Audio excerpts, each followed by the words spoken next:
BFM Business, 10h, midi, l'émission 100% placement. Intégral placement, Guillaume Sommerer. On est à vos côtés, bien évidemment, jour après jour dans Intégral Placement pour vous aider à faire fructifier votre épargne. Au cœur de l'actualité aussi, Emmanuel Macron est en train de prononcer son discours là devant le Parlement européen à Strasbourg. Bien évidemment, on vous tient informé du contenu de ce discours. On fera réagir aussi nos experts. Et Nicolas Dose en parlera au cœur de sa polémique dans quelques secondes, donc ce discours au Parlement de Strasbourg actuellement pour expliquer sa vision de la transformation de l'Europe. Auparavant, un coup d'œil au marché financier. Le CAC 40 gagne 0,3%. Pour en parler, Jean-Louis Cussac depuis Perceval Finance et Giovanni Filippo pour Bourse Direct. Bonjour messieurs. Giovanni, comment sentez-vous le marché parisien ce matin et les marchés européens globalement ? Bonjour Guillaume. Écoutez, un peu plus de fondamental, un peu moins d'émotionnel.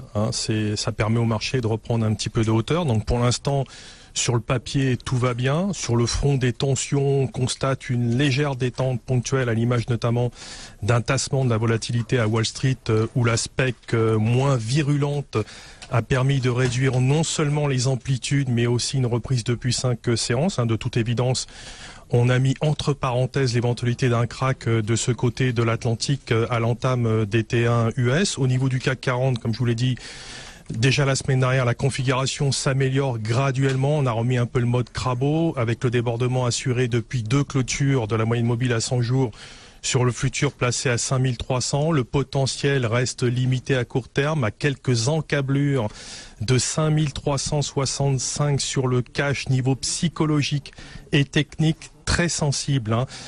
Souvenez-vous, début février, on avait réalisé un gap de rupture hebdomadaire, 5365 était le haut de ce gap-là, 5365 est également 61,8 de retracement entre le plus haut et le plus bas de l'année, donc c'est vraiment un palier très important. Palier en quelque sorte un col à passer pour envisager un retour vers la vallée, vers une vallée plus verte. En tout cas, c'est ce qu'on espère. Ce scénario gardera du sens tant que 5002 sur le futur habile reste sauvegardé. Alors en stratégie, les enjeux sont plus ou moins importants suivant l'horizon de temps. Je reste acheteur avec un billet agressif à très court terme sur zone 301-291, mais plutôt plus prudent. Je vais vous expliquer pourquoi. Car on constate des tensions à très court terme en partie haut d'une figure du type ETI, c'est-à-dire épaule tête épaule inversée, voire partie haute d'un trade range. Donc on risquerait d'être envoyé d'une centaine de points sur zone 235-215. Donc là, c'est pour ça que je me méfie d'une éventuelle fausse sortie au-dessus de cette partie haute.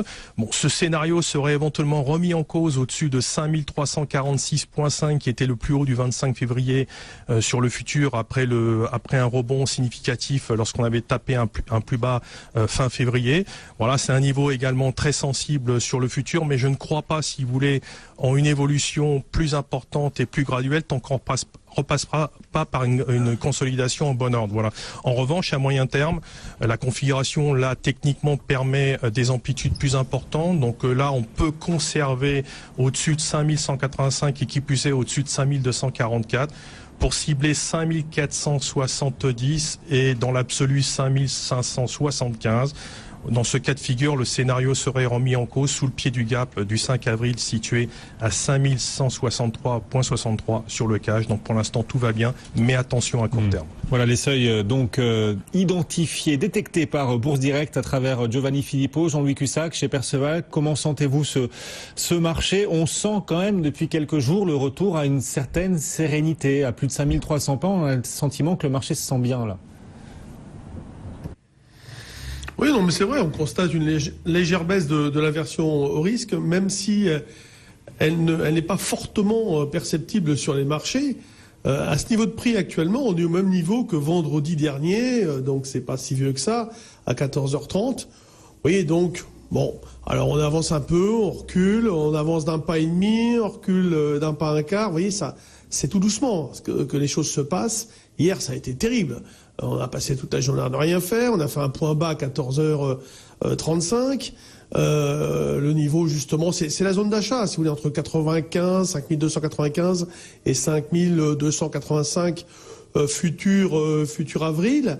Considérant que sur et au-dessus de cette zone, on a un maximum de chances de rebondir. Donc, c'est un niveau d'achat Aujourd'hui, c'est pas mal.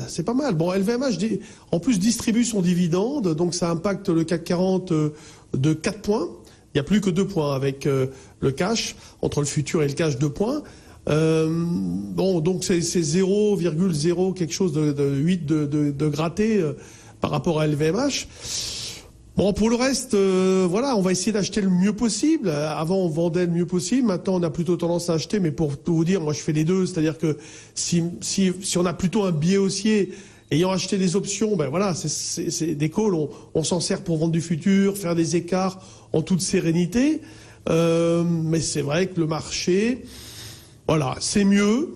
Moi, je vise toujours 5345. J'aurais quand même pensé qu'on y aurait été plus vite, sans illusion, si vous voulez, sur un vrai mouvement. Mais ce matin, vous voyez, on a un petit gap à l'ouverture sur le futur à 8 heures. Et derrière, ça s'est dégonflé. On a pu acheter sur des replis comme 15. Et puis revendre à 24. Et puis bon. Mais tout est très lent. Et c'est toujours pareil.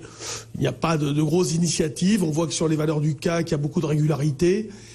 Et puis sur les mid et small cap, bon, il y a quand même parfois un sacré manque de densité. Il y a des écarts assez violents parfois pour pas grand-chose. Voilà, mais un marché, en effet, plutôt pas mal. Et comme l'avait dit Giovanni la semaine dernière, j'avais bien aimé son expression, en théorie, tout va bien, mais sur le terrain, c'est plus compliqué. Merci à tous les deux, nos traders, comme chaque jour dans Intégral Placement. Giovanni Philippot, Bourse Direct, Jean-Louis Cussac, trader formateur pour Perceval Finance. On vous souhaite une bonne séance sur le front.